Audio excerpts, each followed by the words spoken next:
All right, adventurers, I am thrilled to be here with you today and introduce you to Naseem Sayani. She is a venture capitalist. She runs Emmaline Ventures, and she has a really amazing story to share with us and so much wisdom. And I cannot wait to dive in with her. But before we get there, I want to share a little bit with you guys about family. Family helps you take control of your fertility journey. Couples are waiting longer nowadays to start families, and they're bringing some new challenges to the table that really weren't a thing for us a long time ago. So, family, really gone are the days of trying for months until you can visit your OBGYN about your fertility challenges, only to be sent straight to invasive, expensive IVF treatments that often aren't even necessary. So, family offers fertility telehealth, at home labs, customized protocols, and prescriptions as a fertility treatment before you go to IVF. Family helps women identify and treat these critical hormone imbalances and ovulation challenges they often aren't even aware is impacting their fertility. And it helps them just take control so that they can have the family that they dream of. Adventures podcast listeners can use code Adventurous, and be sure to check that spelling, for $100 off your family fertility program. Find the link and learn more about family to get this special offer. It'll be in the show notes or on our website at adventurouspodcast.com. So, next up, here we have Naseem. I'm so happy to have you here with us. Thank you. I'm excited to be here. So let's start off. I'd love to have you just share a little bit about yourself. You're a venture Yeah. capitalist, you're based in Los Angeles. What Mhm. else is there to know about Naseem Sayani? It's a great question. Mhm. So a couple of things on the career front. I grew up in management consulting, so I call myself a recovering consultant in a lot of ways. Lots of years in digital innovation, digital strategy work, which all kind of serendipitously led me to a place where I was then part of an agency, then I was part of an incubator, and we were like actually launching startups. And it was through all of that experience that the exposure to venture also happened. Mhm. And lots of, we'll get into it, but there were lots of instances of wanting to see change or do things differently or have different impact with different sets of people, that became really apparent. And it's what led me to then launch the fund. On the personal front, I live in LA. I have a 4-year-old. He's turning 4 in 2 weeks. And so we're in Mm. like deep party planning mode. And that, yeah, and I have a dog. I have a small dog named Lola. Oh, okay.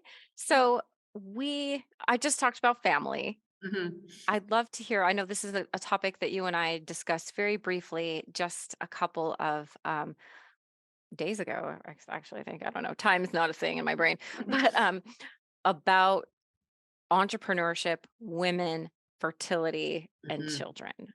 Like, loaded subject if there ever was one. Yeah. So I'd love to hear a little bit about your story of a 4-year-old son while also having, it sounds like, an extremely busy career, becoming a venture capitalist. Share a little bit about that. Yeah, it's a good question. There's so many layers in that question. And so I Yeah. will start with having a small child and running a fund is super fun. It makes the logistics really entertaining, Mhm. and so it's really good in that he gets to see what I'm doing every day, and he gets to hear what we're talking about, and we're a fund that focuses on issues that are important to women. So he's going to learn a language that like my father didn't learn until Yeah. I started saying the words to him. So Yeah. it's nice that his baseline kind of starts in a fundamentally different place. Mhm. The other part of that is that the my fertility experience was complicated is probably an understatement. So I had, like most of us, got my period when I was 12 or 13 years old, kind of dealt with all of that the way we always do. Yeah. Started taking birth control when went to college, and so was on birth control for the next like 15 Like years or everyone. whatever, like everyone. Mhm. And then I got married in 2008, and I was 29 at the time. Mhm. I had just come out of business school, and we waited a few years before we decided to start trying to have kids. And so when Like we many started, people. like many people, we started trying when I was 34. And Okay. in my mind, I was like, 34, great, this is fine, right? Like mid 30s, I'll come off Mhm. the pill, everything should work because I've never had any. I Reason to don't get believe sick it wouldn't. often. I have no reason that it wouldn't. Like, period has been fine. Cycle has been very reliable. But we we were trying for probably 18 months and just couldn't get pregnant. And I was tracking my ovulation. I was doing like, I started to All the like have the things. spreadsheet and all the things. Yeah. And something was wrong. I was like, something's not right. Like Hmm. we should be pregnant by now. And so we went to go see a fertility doctor just to get some added insight and get more get more serious about the whole thing. Yeah. And in my first session there, we found out that I have a very mild form of endometriosis. Okay. And I did not know until that meeting that I had it. And there was like layers of reasons on why. The first Hmm. is coming from a very traditional South Asian family. Hmm. We didn't talk about our periods growing Yeah. up, right? Because it was just Yeah. you don't say the words out loud. It's just you Hmm. handle it in a hushed corner in the bathroom and your mom gives you a pad and you move on. Yeah. Hmm. But like excess pain, heavy bleeding, like all the things were just things that never surfaced. So Hmm. it just never got diagnosed early on. And then once you get on birth control, it pretty much subdues all the symptoms. So Hmm. then I didn't know for 15 years because birth control was otherwise subduing the symptoms. And so suddenly that was the issue, was that was affecting my ability to get pregnant. And so we went through then 2 rounds of IVF from there. So had to do all the crazy shots and all the things and 2 extractions. And we ended up with about 11 eggs after the 2 rounds of IVF. Hmm. Fertilized, 9 of them fertilized appropriately. 6 of them got to the right size. Hmm. And then all 6 had genetic problems. So we couldn't Oh, transfer anything. And well, it's a good and thing this they is even tested no, them, no, exactly. And this it's but like it was yeah. kind of an Hmm. optional step. We could have not done it, right? Yeah. And so we're like, no, Hmm. just do it. We're here. We may as well make sure if we did all this work already, let's make sure we're all good. Hmm. So we couldn't transfer anything. And so now we're like 8 months into this process, right? 2 rounds of IVF. And the the physical burden of IVF is one thing. Like it's exhausting physically. You Yeah. literally feel like you have marbles in your stomach. And like Mhm. and the shots are awful. Like it's hard. The Mhm. emotional burden of it is completely another, right? You just the what I tell my husband all the time now, and what I told him then was like 90% of the work of having a child is on the woman. 90% of it. He has a contribution to make, but like Yeah. all of the mechanics of the biology of my body that has to work in that moment, if something Mhm. is off, we're not going to get there. And Yeah. I didn't, and it was through this process that I realized, because I was then you're deeply researching. I was on Google all the Mhm. time. I'm reading everything I can get my hands on. There's no consistent information about Mhm. fertility for women. Yeah. There are completely divergent sources of information. By now I was like 38, turning 39 soon. We had done 2 rounds. All the data would indicate that if you get at least 5 embryos to the right size, one of them will be viable and you can transfer. I Yeah. had 0 of 6. It's like there's no data to tell me that that scenario could have happened because all the data says you should be fine. But there is data that says if I do one more round and I'm headed into my 40s, my likelihood goes down by like 40 to 50%. So Yeah. now I'm 39 and I literally don't have any more options. Mhm. And there's not enough information on what could adjust the next IVF cycle should we decide to do it. Because our fertility doctor was like, let's try one more time and we'll add acupuncture, or we'll do this, we'll do a different formula on the meds. But I was like, is that going to help? Do we know that that's going to work? And he's like, Yeah. well, we don't know for sure, but Darts at a wall. Let's throw some stuff at the wall and see what yeah, but let's try. And I Mhm. was like, I just can't. I couldn't go Mhm. through the 3rd round without better information. And it was that experience where I was like, we don't know this. We don't know anything about our bodies as humans, as women. The system doesn't know anything either. And Yeah. it's like, it's not like they're not telling us, they literally don't know. And that was the first time I was like, there's got to be a better way. There has to be a better way. There's got to be a different way to help women understand their bodies early enough that we can make better fertility decisions when we want to make them. Yes. And that it simply didn't exist, right? And I wasn't close enough to the spaces to have impact on it.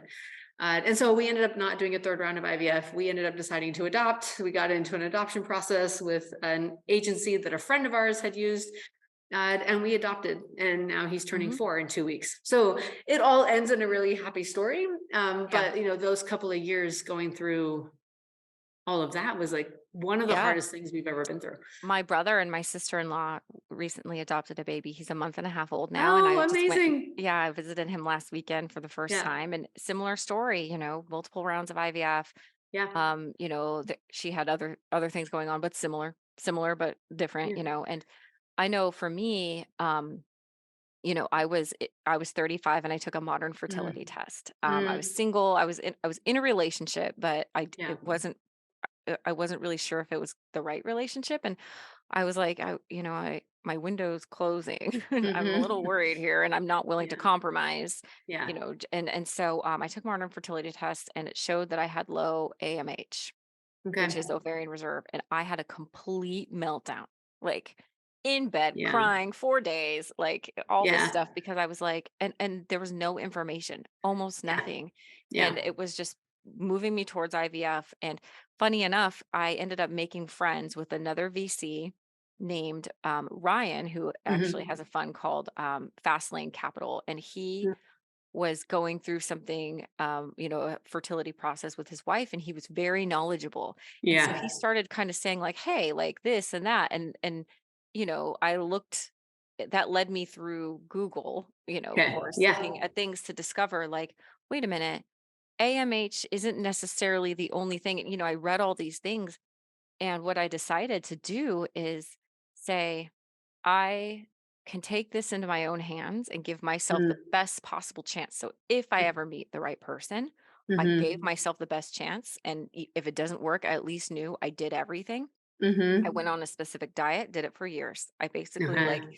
ate the fertility diet for years, took the supplements for years, like ate clean, Yeah.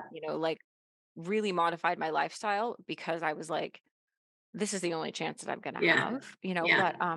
had I have not Done been that test in that or moment. Yeah. or even been the type of person to go, like, read science papers Right. and try to Right. understand it and, like, look and really understand, because 'cause I'm a healthcare VC. Like, Yeah. I'm like, "I wanna know this," you know, Yeah. there are so many other people that really don't realize that there are options, Mhm. It's Mhm. just like, we don't Yeah. know. So this Yeah. led you this is like a catalyzing moment, right? You're like, Yeah. and so this led you to, inspired you, to Yeah. start It's doing what you do today. yeah, yeah, it was one of the drivers, right? So my Yeah. own health management fertility experience was a big, big lever because it's Mhm. one, I didn't know enough about endometriosis. Two, I didn't Yeah. know anything about my body growing up. And the rest of my Mhm. health was fine. So there were no indicators to say that like I should have asked a question differently. Yeah. And then the other part of it was just growing up in those corporate spaces, in the consulting world, the venture world, in the incubator world, and the agency world. There's not enough people that look like us in those spaces. And so as we're building businesses and launching companies, because that's what I did in the incubator I was at, we weren't and I was in parallel to my fertility experience, and I was putting a Mhm. lot of time and effort into building businesses that weren't solving problems that I had in the moment, right? Yes. And so Mhm. that was like a disconnect for me, was like I can actually take the same skill set and focus it on things that would actually help me, because I'm not the only one. Yeah. Because as I told the story to other women, every other woman I talked to was like, oh, I have endo, I have endo, I have this. It's like, how do we not talk to each other about this? Also, there's so many of us. Some Mhm. kind of solution should be out there to start to help us, one, have better information, and two, make better decisions earlier. Mhm. And so it was that like diversity problem of the world I was working in, combined with my own fertility experience. And I was like, I'm just going to do this differently. I'm going to launch Yeah. a fund. I'm going to put money against companies that can help solve these problems Well, for like other women. with the sponsor on this episode, family, Yeah. one of my Yeah. experiences with that company, it's a growing company, it's a startup. Yeah. But like I was trying to explain to people, other Yeah. investors, everyone Yeah. just said to me, "Why wouldn't you just get IVF?" It's not that simple. I And was it's like, expensive. "Oh my gosh," It's like what if you don't want it, or what if right. it's not necessary? And the Right. founder of Family actually told me one just anecdotal story. One of her patients had been in IVF and it hadn't worked, and all these different things. All she had was a vitamin D deficiency. Really? It That was was it. that simple? It was Yeah. that simple. Yeah. So they Yeah. corrected that, Yeah. and like a couple months later, she's pregnant Yeah. naturally. Yeah. I was like, "Oh my gosh. Yeah, Oh it's my gosh." incredible. It's Yeah. incredible the things Mhm. that we can, like you did, right? The things you can eat differently, you can sleep differently, you can take better care of your, your health and your wellness, and you can actually have a dramatic impact on how your body will function, but we don't know enough to do Yeah, that. and I think what would you say to people, and I'm sure you do have to rebut this a lot because you're, in the process of raising Yeah. and deploying Emmeline Ventures. When people kind of they maybe don't come out and say this is not a man's problem or this is only Mhm. a woman's problem, but what would you say to someone who's like, this is kind of exclusively a man's problem and this doesn't really have anything to do with me? So why Yeah. would I put my money, resources, time, effort, or energy towards solving problems that are women's problems and not men's problems? It's like that makes me angry when I hear things like that. Well, My even if they don't say it, yeah, you know no, but that, they're yeah, thinking yeah. it. Yeah. Mhm, Well, the response is, well, it's not. It's a human problem. It's not a woman's problem or a man's problem. It's all of our problems because one, you want the species to continue, so we need to get ahead of these problems. Two, like the mhm, stress and the frustration that my partner felt during all of this was no less than what I was feeling, right? Like there yeah, was, it almost compounded because there's a little bit of helplessness involved because he couldn't actually do anything differently. There was nothing he could change yeah, that would make my biology work better. And yeah, he felt more helpless maybe than I did because there are things I could do to maybe affect the outcomes. So mhm, I think we can't put things into that issue as a female issue because it affects family and it affects growth and it affects economics. And if we can't, if women can't keep their health in a good place, it affects their financial outcomes quite directly, and that mhm, affects their family and it affects the next generation. And so it's not just a female problem, it's an everyone problem, because it ties into all of our economic next steps so directly. Something like IVF, it's like easy to say just do IVF. It's an expensive procedure. It's like 15 to $18,000 per cycle. mhm. Not everyone can afford to do that. And even Yeah, if you can afford to, you may not want to. And so we have to have better ways to support families. And when families want to have children, that has to go well beyond IVF because that is completely inaccessible to an entire swath of people, unless you have health insurance that's going to pay for it, which is not necessarily as prominent. yeah. I know too, there's some employers that are starting to offer Yeah. assistance and coverage with IVF, Yeah. Yep. which means if we make that the standard for Oh, how couples get pregnant, yeah. not all employers are going to be able to not only afford Yeah. that, but afford the downtime of their employee going through the rounds of IVF Yeah. on top of, like they, if you worry about productivity challenges or whatever, the cost to IVF to just the bottom line is Yeah. massive. And so if we force people down that route, we don't offer them other solutions, which is education in many ways, Yeah. Yeah. then Yeah. we are creating a very expensive problem. So, Well, and the other thing I'll add on that is that we actually have a lot of work to just take stigma away, right? It like doesn't mhm, even, it only gets to the point of IVF because we won't talk about fertility early enough and mhm, really talk about women's health in an appropriate way. Like we should be talking about menstrual cycles early. We should be talking about endometriosis early and get all these words out into regular conversation, because then it doesn't end up in the shadows. And if we could get the stigma out, we would start to have way better conversations about fertility much earlier on. the stigma is something I want to talk about because, aside from even just the stigma of having the discussions, Yeah. there's a stigma and a prejudice still existing, especially in our industry, Mhm. not just towards women, but towards motherhood and working moms. Mhm. It's like, Mhm. people are like, "Oh, we love motherhood, but like you better not actually try to like be successful and be a mom." Like it's sort of, Yeah. there's this thing. And so getting out there and not only having those conversations, but how else do you envision the future of what it is that you're creating a better world for, not just men, but a better Yeah. world for women. Um, Yeah. maybe not even just in our industry, but um, in working women and women in the world. Yeah. Yeah, I think Mhm, things, I mean, the care economy is a big part of it. We have to mhm, be able to support parents in better ways with care options because then we saw it during the pandemic. predominantly the people that left the workforce were women because they had to stay home because their kids were out of school. Yeah. And so we lost a lot of women from the workforce at all levels, right? And even Mhm. executive level women ended up having to de facto take a back seat because they're the primary caregivers for their kids. And so there have to be better ways to support care. And I think a lot of that right now, a lot of that is coming from family wallets. And I think more of it needs to come from corporate wallets. I think we need to start thinking about how employers are subsidizing or supporting care so Mhm. that their entire workforce can stay productive. And there are solutions emerging to help do that and provide subsidies or credits and things like that so that it's part of your benefit package to have options around care. The other thing is, we have to think about the kind of health insurance that's being provided to women, because Mhm. it's a little bit of a data in, data out problem. Whereas Yeah. all the things that insurance has typically always paid for, they continue to pay for. But as new things are being discovered, because suddenly we have more women actually solving problems around women's health, we don't have a code to support an endometriosis based Billing procedure. code. Yeah, no, Billing code, insurance right? billing code. Yeah. And so Mhm. there needs to be more problem solving and thinking around the billing codes embedded in what I insurance actually covers. think that's the root cause Yeah, of our healthcare system. Everyone absolutely. will ask me, why is the health system so broken? I'm like, you have to look at what we pay for, What we pay because we for. pay for what we value, and we Yeah, do not value preventative care because we don't pay yeah, for that. And we yeah, don't value nutrition or any of that because yeah. you don't pay for it. We don't And pay for it. you know what we value? Pills, Yeah, because yeah, those get paid for. yeah, And yeah, it's like procedures, which usually the pill leads to a procedure yeah. there, because that is what gets paid. Paid.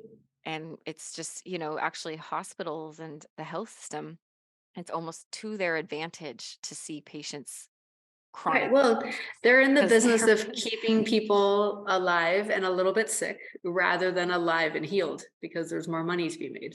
yeah, It's it's morbid, but like that's it's true. And they'll argue, but it's all comes down to the billing system and what yeah, you value where you put your money yeah, is what you value. And that yeah, is the billing system that we live in our country. And it's very maddening. yeah, Like yeah, it's yeah. so The I'm oh, go ahead. I was the third thing I was going to Mhm. add Oh. was the language and the Mm, awareness of women's health across the healthcare system. And we've mhm, all read the articles on how women uh, symptoms get misdiagnosed over and over again. We're mhm. getting gaslit all over town, like all Yeah. those things. But if the system gets better at listening to women around the symptoms that we walk in with, we're going to be able to diagnose things better. We're going to be able to support her life better. And so that's happening, but it's got to happen in bigger, bolder ways so that women feel more trust with the healthcare system, because I think that trust has been broken in some Yeah. pretty big Oh, ways. massively. Yeah. Um, I'm curious. So let's say that you were going to mentor a female entrepreneur Yeah. and she was, in her 30s and, she was like, I want to have a family at some point and all these things like that. And but, maybe she wanted to get in venture, maybe she wanted to, go up in her career or whatever that might be. What kind Yeah. of advice would you want to give to women who are in their 20s or early 30s, knowing what you know today and what kind of experience that you went through? Yeah, it's a good question. One would be, don't take your fertility for granted. Just Mhm. because you will want to have kids one day and the data says that you'll be fine till you're 40, it doesn't matter, because every Yeah. single woman's body is unique and different, and all of those parameters didn't work in my case. And I was healthy and I am healthy and everything was otherwise fine. But I just didn't know enough. So that's one, don't take it for granted. Two, if you have the potential or the flexibility to freeze your eggs, do it, Mhm. because that is it's one of your option cards, right? And Mm. that gives you room to kind of flex your fertility in a way that previous generations didn't have. The third is really, really think about lifestyle, Mhm.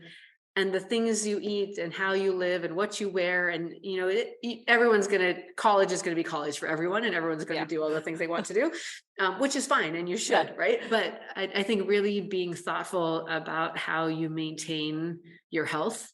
Mm. And it doesn't have to be dramatic. It has to be things like making sure you drink enough water or making sure you're sleeping well or whatever it is. because those little things can have a pretty high impact on Hmm. your mental health, on your productivity, and on your future decisions around fertility.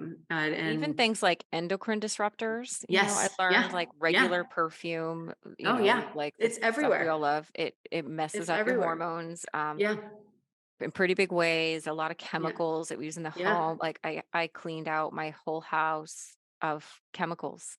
Like Hmm. I only clean with like natural stuff because of the endocrine disruption. Yeah, I would say too, it's like probably for women, it's one of the best gifts that they could give your future relationship. If yeah, you're whether you're in one or not in one, is just making these small lifestyle tweaks today, to make sure that that's yeah, you yeah, did everything you could, yeah. but I think that the lack of information is just completely That's a big one. it's That's a big, bad. big problem.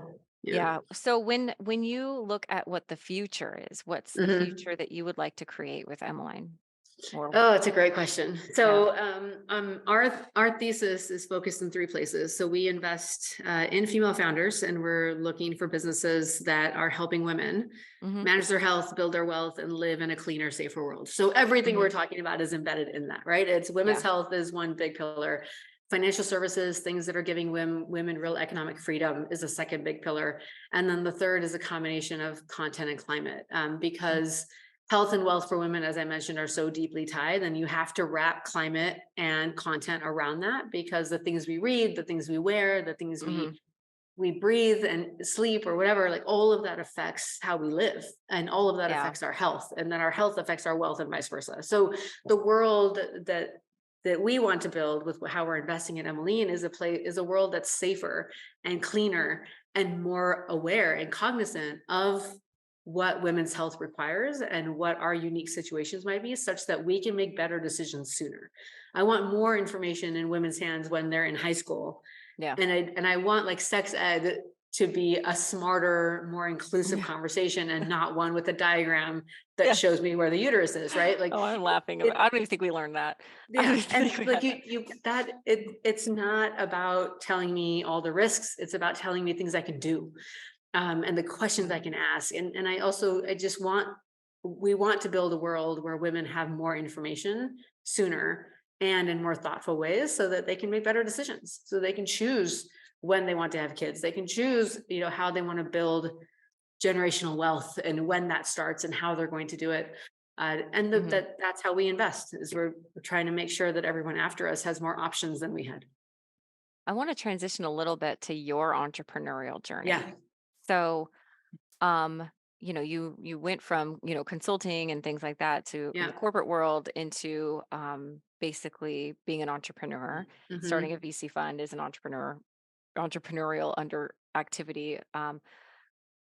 I One of the things I often ask entrepreneurs when I'm interviewing them, or hearing pitches, is this is probably the hardest thing that you can do. Hmm. Starting a startup is like, out of the scale of hard things, it's a 10. Yeah. Starting a VC fund on the scale of hard things is a 8. Not Yeah. as hard because we don't have to like Yeah. build a product, but Yeah. like it's and so why are you doing this? Because you would have such an easier life doing something else, and like everyone has a Yeah. very deep why like you do. Yeah. But also everyone will have a moment, whether they've had it or not, where they should quit, or they Yeah. should have quit, Yeah. and either they didn't or they don't. Yeah. And kind of that dark night of the soul in entrepreneurship, that's sort of like that burn the boats moment. Not really the burn the boats, I'm trying to think of the hero's journey, but anyway, you know what I Yeah. mean. So when you got into this and you've started, you made that transition from the cushy corporate life to entrepreneurship, Yeah. when was the moment when you were like, I made a big mistake and I should quit, tell me a little bit Um, so I haven't had that moment with the entrepreneurial journey so far, the about. quit moment. There are Hmm. moments that are really, really hard. Like Hmm. Hmm. fundraising is not easy, especially in No. the current market environment. So there are Hmm. moments where you're like, I could just go get a job for a year and come back to this when the market is better, right? Yeah. Oh yeah. But the reason I don't do that, and what I always come back to is impact. It's a question Hmm. of right now the energy is very, very high around women's health. There is an appetite for solutions because there's demand for it. We came out of the pandemic with much more awareness on where the big pain points were around the healthcare system, and in particular around women's health. And so we have a inflection moment in front of us right now where we can actually do some good and make some real change, and of course make some money, right? Like that, Mhm. we will make money and we will do Yeah. good and make change at Mhm. the same time. And I think the energy and the ambition around that is what keeps me in it, versus the notion that the alternative of like finding a job and having like a full salary and benefits again. Yeah. It just, I wouldn't be flexing the impact muscle that for me has now become a really important part of how I find my own peace and quiet and fulfillment.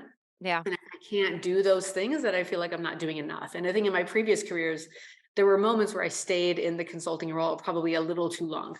I probably Mhm. stayed in some of those jobs a little too long. And it was Mhm. because it was scary on the other side. And it's very, very unknown on the other side. Yeah. But it was comfortable and it was easy. But it was that impact lever for me that wasn't getting serviced.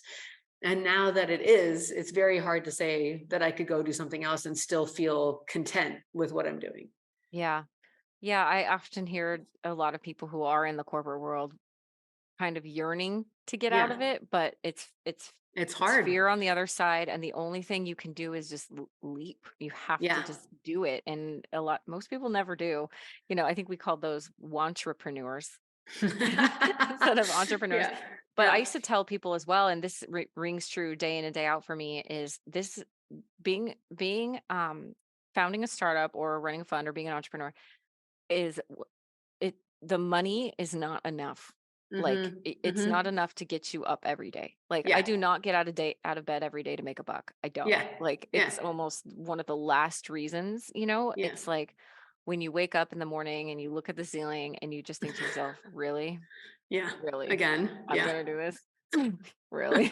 You know, like there has to be something there that's gonna Yeah. get you out of bed on that days when you've been getting rejected and like Yeah. beat down and kicked in the teeth for weeks. Yeah. What's gonna Yeah. get you up Yeah. on those days when it would be so much easier to go get a job in Yeah. management Well, and consulting? it's that, right, absolutely. And it's those moments where like I find I have to kind of get out of town for a day or two. Like I've got to Mhm, like drive somewhere that's not my house, not my home office, and and just take a beat and say, you kind of take stock of what you're doing, why you're doing it, what are the goods, what are the bads, make the pros and cons list. And I'll do this mhm, when my husband will laugh at me, but I'll like do it at breakfast and be like, here's all the things I could go do. Here's the mhm. pros and cons of what I'm doing right now. And I have to remind myself why I'm doing it. And Yeah, take yeah. 2 days, get out of town, really think about it, and hopefully come back. Alicia's episode, which was, I think, episode 2 of Hmm. this podcast, she talks about finding the last known point. Mm. And for me, I had a moment a couple of weeks ago where like it's just been like one thing after another, and I was driving home and I was like, oh my gosh, I think, Yeah. you know, and I remembered all of a sudden, find your last known point. And I actually listened to a minute of that episode with her and like Yeah. listened to her. And I kind of thought back to that and I realized my last known point was when I wrote this thing called the Phoenix Manifesto. Mhm. So I went back and I read that and I was Yeah. like, this is why you started this thing. Yeah. Don't This is it. Do this Yeah. thing. Yeah. And I Yeah. was, doing all these other things. And Yeah. but Yeah. yeah, it's you definitely have to center and recenter. Yeah. So when you talk with entrepreneurs and they're in that Mhm. tough place, Yeah. and you've invested in them or whatever that is, and they come to you, or maybe sometimes they don't come to you, you can just tell. Yeah. What would you typically share with an entrepreneur who was just in a really tough spot, to help them? I I had a conversation like that this morning, Hmm. and what it comes back to, what I usually suggest, because it also works for me in those moments when I get out of town, is go back to the feedback. So Hmm. if you've already provided the service or the business model or the thing you're doing, and you've provided it to users, and you have gotten feedback, go back to that feedback, read those messages over and over and over again, because that's what you're doing. Mm-hmm. You have to keep doing that, right? Mm-hmm. And like Mm-hmm. I have a stack on my desk over there of notes I've gotten from founders, emails, like Mm-hmm. really beautiful emails, notes in the handwritten notes in the mail. And like I keep them there, and they're gonna fill up this wall behind me at some point. Mm-hmm. I'm like, that's what I'll go back. That's my last known point.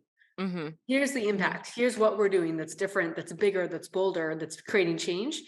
Mm-hmm. Go back to that. And if you Yeah. still feel the way you do after you go back to that, and we'll have a different conversation. But Yeah. if you go back and you read Mm-hmm. those things and your energy doesn't come back, it will, because that's what you're doing. So go back to that. That's great advice. Yeah. Wonderful. Well, do you have any final pieces of wisdom you'd like to leave for our audience here at Adventurous? Oh, it's a good question. I think Yeah. the hustle it's real and it's hard, and you will have really great days and you have really hard days. Mm-hmm. But having good friends, good partners, good people around you who can keep supporting and reinforcing what you're doing and keeping you sane Mm-hmm. is very, very important. So Yeah. build your village and keep the village close, because it will bring everything you need to keep going. Yes, and you will need it in those dark Yeah. moments Yeah. as an Yeah. entrepreneur, for Yeah. sure. Well, Yep. so how can people reach you if they want to connect with you further Yeah. about, maybe it's an entrepreneur who wants to learn more about your fund or anything else you're up to? How can people Yeah. connect with you? So I'm on LinkedIn. I'm fairly active on LinkedIn, so you can Mhm. find me there. Send me a message or ping me, and that's an easy one. Our website for Emmaline Ventures, it's emmalineVentures.vc. We have a pitch us link, and there's an email at the bottom you can reach out to. All of that comes straight to me, so you can find me that way as well. And then I'm on Twitter. I'm not very active on Twitter, but I am Yeah. there. So it's Yeah, just me too. at Naseem Sayani on I think I Twitter. tweeted one thing like a year ago. Yeah, I check in every now and then. Yeah. I'm not too, you'll find me on LinkedIn before you find me on Twitter. So Yeah. those are probably the easiest Mhm. places. Okay, wonderful. I will put those links in the show notes so Perfect. that people can follow you, connect with you, Yeah. and on this amazing journey that you are on, and Thank you. this very, very important mission that you're taking. Thank you. So there. I sound like a pirate. It's Friday afternoon. It's okay. There you have it. Naseem Sayani on this episode of Adventurous, and we will see you back here for the next episode.